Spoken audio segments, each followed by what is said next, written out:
आज परमेश्वर जिस व्यभिचार को आपको छोड़ने के लिए कह रहा है, आप बोलते हो नहीं नहीं ये क्या पता, परमेश्वर तो है ही बोरिंग परमेश्वर है, क्या ये नहीं करना वो नहीं करना, है ना। और कल को वही व्यभिचार जब एक आदमी को खत्म कर रहा है, उसके परिवार को फिनिश कर रहा है, उसके फाइनेंस को फिनिश कर रहा है, फिर वो रोता है, फिर बोलता है कि लाइफ इज ए स्ट्रगल। इसलिए अगर आप वचन से प्यार करते हैं, इसको रोज पढ़ते हैं, ये आपके मोबाइल में होना चाहिए, जिस तरह फेसबुक आपके मोबाइल में है, ये आपके घरों के ऊपर टंगा हुआ होना चाहिए, आपके फेवरेट वर्ड्स, आपके रेमा वचन, वो वचन जो आपके दिल को अट्रैक्ट करते हैं, जो वचन आपके दिल को अच्छे लगते हैं, आपको मालूम है कि कहीं परमेश्वर मुझसे इन वचनों के जरिए बात कर रहा है। ये आपकी गाड़ियों पे लगे होने चाहिए, ये आपकी साइकिल पे लगा होना चाहिए, आपके बाइक पे लगा होना चाहिए, आपके घर पे लगा होना चाहिए, आपके नौकरी वाले स्थान पे, आपके बिजनेस पे, आपके घर पे, आपके घर के दरवाजों पे ये लगा होना चाहिए। इसी ने आपको बचाना है। जो कुछ आप ले भी रहे हो ना खुदा से, अगर आपने कैंसर से हीलिंग ले ली है, इसको संभाल के भी वही वचन हेल्प करेगा कि आप रख सकें। इतना जरूरी है परमेश्वर के वचन को पढ़ना और इसे समझना। आमीन। आज वही ड्रामा सीरियल जो परमेश्वर देखने के लिए मना करता है, 4 साल बाद जब वही ड्रामा घर में शुरू होता है तो दुखी होते हैं लोग। आप मेरी बात समझ रहे कि नहीं? अगर परमेश्वर आपको कोई चीज करने के लिए बोलता है तो आप परमेश्वर से ज्यादा समझदार बनने की कोशिश मत करो, आप परमेश्वर से ज्यादा धर्मी बनने की कोशिश मत करो, आप परमेश्वर से ज्यादा ताकतवर बनने की, समझदार बनने की कोशिश मत करो। जो परमेश्वर का वचन कहता है हमें वो करना है। और परमेश्वर ने कहा अगर तेरी दाहिनी आंख ठोकर दे तो क्या कर, उसे निकाल कर क्या कर दे, फेंक दे। अपनी आंख की चिंता मत कर। अगर तेरा पांव तुझे ठोकर देता है तो काट कर फेंक दे, लंगड़ा होकर परमेश्वर के राज्य में प्रवेश कर जा। हाँ, काना होकर प्रवेश कर जा।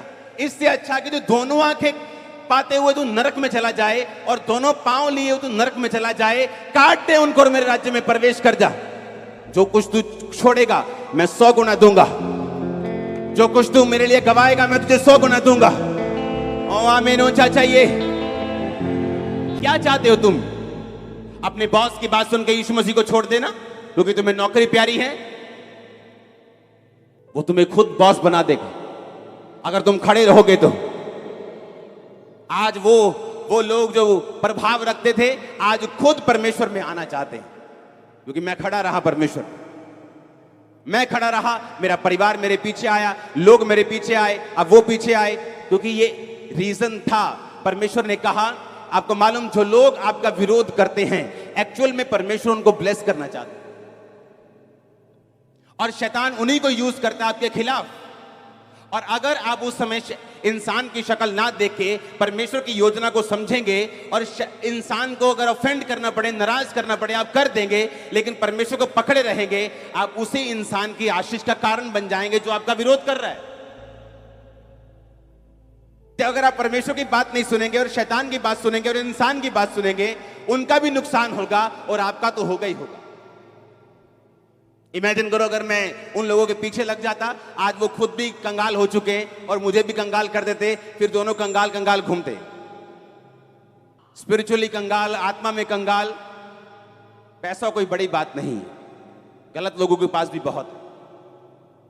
पैसा उतना चाहिए जितने से आप अपनी जिंदगी को परफेक्टली गुजार सकें बिना पाप किए। आमीन। चिंता मत करो पैसों की, परमेश्वर की चिंता करो। तुम्हारे पैरों के नीचे होगा पैसा, मैं आपको बता रहा हूं। तुम चलोगे ना, परमेश्वर बिछा देगा उसको। आप मेरी बात समझ रहे हो कि नहीं? आपको ये प्रूफ करना होगा कि आप उसकी संतान हैं, आप उसके सन हैं, आप उसके रियल डॉटर हैं। आपको अपने कर्मों से प्रूफ करना होगा। याकूब कहता है कि तुम अपने विश्वास को बिना कर्मों के दिखाओ। तुम बोलते हो मैं विश्वासी हूं, बिना कर्मों के तुम नहीं। कहता मैं अपने विश्वास को कर्मों के द्वारा दिखाऊंगा। यानी जो कर्म नहीं करता वो विश्वासी नहीं। आपके कर्म बताते हैं, परमेश्वर में लिया गया स्टैंड बताते हैं। जो चीज परमेश्वर आपको आज मना कर रहा है वो आपको दुखी कर सकती है, वो आपको नाराज कर सकती है, आपको थोड़ी मुश्किल में, दुविधा में डाल सकती है, लेकिन याद रखो वो आपके लिए लाइफ सेविंग रेमेडी है। अगर शाऊल इस बात को समझता कि परमेश्वर ने क्यों अमालेकी दूध पीते बच्चे को भी नाश करने के लिए क्यों बोला, तो वहां वो मरता ना, मैं आपको गारंटी देता हूं।